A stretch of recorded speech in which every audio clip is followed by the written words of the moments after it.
Hello दोस्तों, GK knowledge Hindi में आपका स्वागत है। आज हम पढ़ रहे हैं राजस्थान के भौतिक प्रदेश में अरावली प्रदेश। उत्पत्ति प्री कैम्ब्रियन काल से 65 करोड़ वर्ष पूर्व हुई थी। यह उत्पत्ति के आधार पर मोड़दार पर्वतमाला है। यह विश्व की सबसे प्राचीन वलित पर्वतमाला है। सबसे प्राचीन व मोड़दार बताइए।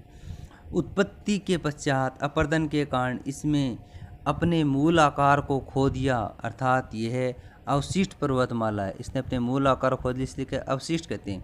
अरावली की चट्टानें मुख्यतः देहली क्रम की क्वार्टाइज चट्टानों व राइलो क्रम की ग्रेनाइट चट्टानों के जमाव हैं। बनावट व संरचना के आधार पर अरावली की तुलना यूएसए की अल्पेशियन पर्वतमाला से की जाती है। किससे करते हैं? अल्पेशियन पर्वतमाला से करते हैं।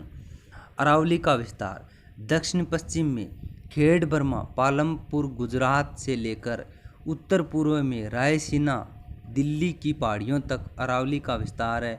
लंबाई 692 किलोमीटर है। कुल अरावली का विस्तार दिल्ली, हरियाणा, राजस्थान व गुजरात राज्यों में है। राजस्थान में लंबाई 550 किलोमीटर, लगभग 80%। 692 में से 550 किलोमीटर इसकी लंबाई कहाँ है? राजस्थान में है। इस प्रकार संपूर्ण अरावली का लगभग 80% विस्तार राजस्थान में है। अरावली के दक्षिण पश्चिम भागों में जिन राइलोक्रम की चट्टानों के जमाव हैं, उनका विस्तार दक्षिण पश्चिम में अरब सागर में मिनिकोय द्वीप तक है। अर्थात अरावली की जड़ें खेर बर्मा से प्रारंभ होकर अरब सागर तक फैली हुई। खेड़ बर्मा से कहाँ फैली हुई? अरब सागर तक। अरब सागर को अरावली का पिता कहा जाता है। अरावली का पिता किसे कहते हैं? अरब सागर को। प्राचीन काल में अरावली की चट्टानों पर बर्फ के जमाव के प्रमाण दक्षिणी अरावली से मिले हैं। बर्फ के जमाव के प्रमाण दक्षिणी अरावली से मिले हैं। अरावली का आकार तानपुरे के समान है। समुद्र से औसत ऊंचाई 930 किलोमीटर है। राजस्थान में अरावली का विस्तार दक्षिण पश्चिम में सिरोही से शुरू होकर उत्तर पूर्व में खेतड़ी झुंझुनू तक है। अरावली में स्थित जिले 7 हैं: अलवर, दौसा, जयपुर, अजमेर, राजसमंद, उदयपुर, सिरोही। अरावली का सर्वाधिक विस्तार उदयपुर में है। न्यूनतम विस्तार अजमेर में है। अधिक पूछे तो उदयपुर, कम पूछे तो अजमेर। अरावली का विस्तार कुल 13 जिलों में। कुल कितने जिले हैं? 13। और अधिक विस्तार कितने जिलों में है? 7 जिलों में। झुंझुनू, सीकर, अलवर, दौसा ये जिले अन्य इसमें शामिल किए गए हैं। अब देखो, इस प्रकार जयपुर, अजमेर, भीलवाड़ा, चित्तौड़, राजसमंद, उदयपुर, सिरोही, डूंगरपुर, बांसवाड़ा ये 13 जिले ले लिए गए। इनमें से भीलवाड़ा, चित्तौड़गढ़ व बांसवाड़ा में थोड़ा सा आंशिक विस्तार, अर्थात अरावली का मुख्य जिलों में विस्तार कोई प्रश्न पूछे तो उत्तर 10 होगा। नाम मात्र का विस्तार तो पूछे भीलवाड़ा, चित्तौड़ और बांसवाड़ा में है। अरावली की पश्चिम शाखा का विस्तार पाली, जालोर, बाड़मेर। अरावली की पूर्वी शाखा का विस्तार सवाई माधोपुर, चौथ के बरवाड़ों की पहाड़ियों तक। इस प्रकार शाखाओं सहित अरावली का विस्तार 17 जिलों में है। जिलों में राजस्थान में स्थित अरावली को 3 उपभागों में विभाजित किया गया है: उत्तरी अरावली, मध्य अरावली, दक्षिणी अरावली। उत्तरी अरावली उत्तरी अरावली का विस्तार उत्तर में खेतड़ी से लेकर दक्षिण में सांबर तक है। उत्तरी अरावली का विस्तार 5 जिलों में है: झुंझुनू, सीकर, अलवर, दौसा, जयपुर। जयपुर में सर्वाधिक विस्तार है उत्तरी अरावली का। शेखावाटी में स्थित अरावली की पहाड़ियों को मालखेत की पहाड़ियाँ कहते हैं। उत्तरी अरावली की सर्वाधिक ऊंची चोटी रघुनाथगढ़ सीकर 1055 मीटर है। उत्तरी अरावली की अन्य चोटियाँ लोहागढ़ झुंझुनू 1052 मीटर है। मालखेतु सीकर झुंझुनू की सीमा 1051 मीटर है। खो जयपुर 920 किलोमीटर है। उत्तरी अरावली अरावली का सबसे प्राचीन व सबसे कम ऊंचा भाग है।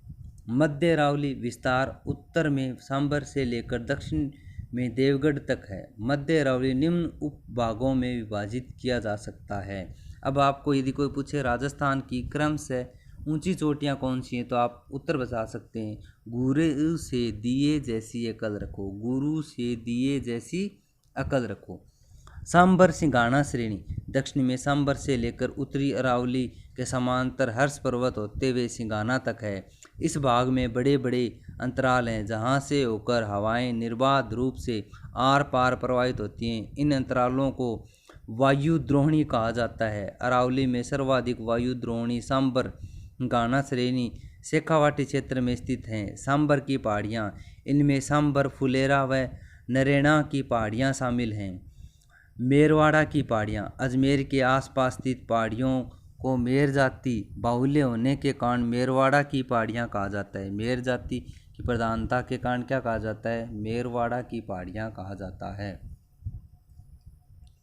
मेरवाड़ा की सर्वोच्च चोटी तारागढ़ अजमेर 873 किलोमीटर है। कुकरा की पहाड़ी, वास्तव में यह मेरवाड़ की पहाड़ी का ही दक्षिणी भाग है। अब तारागढ़ क्यों प्रसिद्ध है? तारागढ़ दुर्ग है। तारागढ़ दुर्ग में रूठी रानी रही थी। कुकरा की पहाड़ियाँ मेवाड़ की पहाड़ियों को मेरवाड़ा की पहाड़ियों के व मारवाड़ के मैदान से अलग करती है। मध्य अरावली की सर्वोच्च चोटी गोरमजी है, ठाठगढ़ 933 मीटर। इस प्रकार मध्य अरावली का विस्तार भी 5 जिलों में है। मध्य अरावली का विस्तार कितने जिलों में है? 5 जिलों में है। झुंझुनू, सीकर, जयपुर, अजमेर, राजसमंद। सर्वाधिक कहाँ बताया है? अजमेर में है। जबकि उत्तरी अरावली का सर्वाधिक कहाँ बताया था? जयपुर में बताया था। मध्य अरावली अरावली का सबसे संकरा भाग है। अरावली में सर्वाधिक अंतराल मध्य अरावली में अजमेर में है। मध्य अरावली के प्रमुख दर्रे, राजस्थान में दर्रे नाल को मान्यता आरटीडीसी या आरटीसी द्वारा प्रदान की गई। कचवाली दर्रा, पिंपली दर्रा, उदाबारी दर्रा, स्वरूप घाट दर्रा, देवारी दर्रा, ये सभी अजमेर के पश्चिम में स्थित हैं तथा अजमेर मेरवाड़ा को मारवाड़ से जोड़ते हैं। ये दर्रे किसको जोड़ते हैं? अजमेर मेरवाड़ा को मारवाड़ से जोड़ते हैं।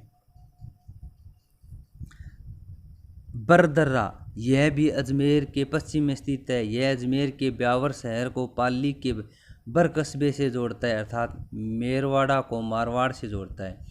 इस दर्रे से होकर NH-14 गुजरता है जो आगरा को अहमदाबाद से जोड़ता है। NH-14 आगरा को अहमदाबाद से जोड़ता है।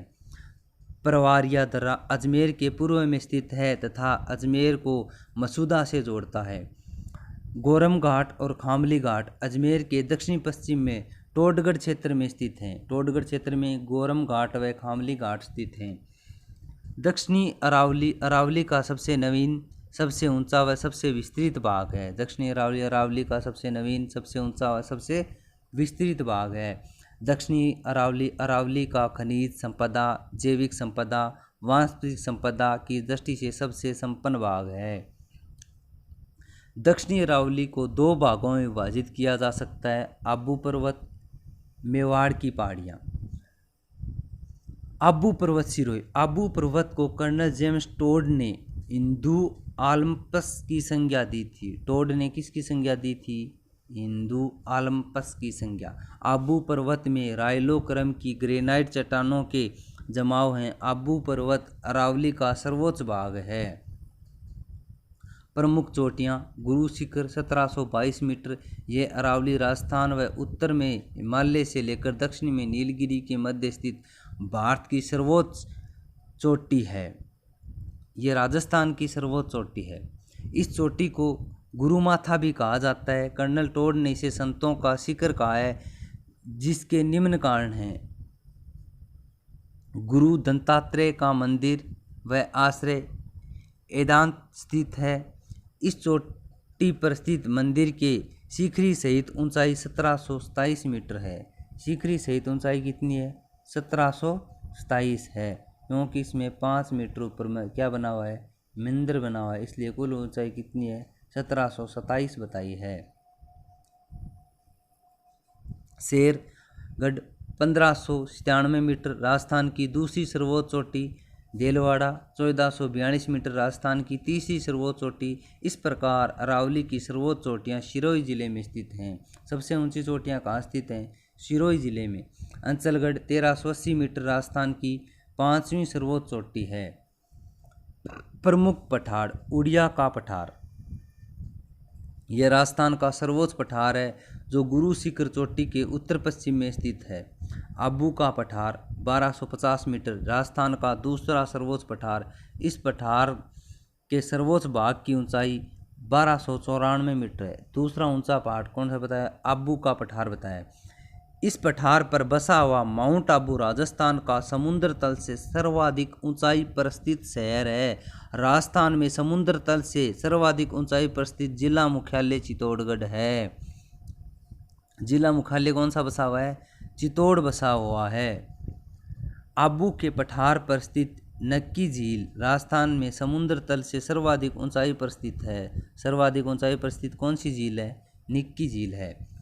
नक्की झील राजस्थान की एकमात्र झील है जो सर्दियों में भी जमती है। ग्रासिया जनजाति के लोग अपने पूर्वजों की अस्थियों का विसर्जन नक्की झील में करते हैं। ग्रासिया लोग अपने अस्थियों का विसर्जन कहाँ करते हैं? नक्की झील में।